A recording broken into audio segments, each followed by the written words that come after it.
जय श्री राम। आज है मंगलवार। सुंदरकांड के पाठ सुनावतनी। आज दोहा नंबर 18 से सुनावतनी। अच्छा लगी तो हमारा वीडियो को सपोर्ट करे लोग। कमेंट में जय सिया राम लिखे लोग।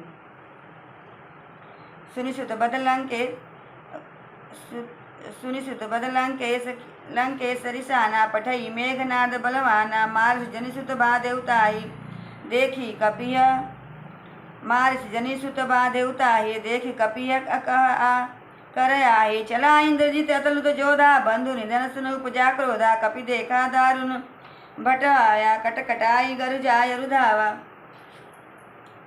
अति विशाल तरु एक उपारा बिरथ किन लंकेश कुमारा रहे महा भटता के संगा गई गई कपि मर्दई निज अंगा तिनहि निपात ताही सन बाजा भिरे जुगल मानहु गज राजा मुठिका मारी चढ़ उतर जाई ताई एक क्षण मूर्छाया आई उठी बहोरी किनि बहु माया जीत न जाई प्रभंजन जाया मंगल भवने मंगलहारी द्रभौ दशरथ अजिर बिहारी ब्रह्मास्त्र ते साधु कपि मन कीन विचार जो न ब्रह्मास्त्र मानहु महिमा मिटई अपार सियावर रामचंद्र की जय उमापति महादेव की जय। जय सिया राम।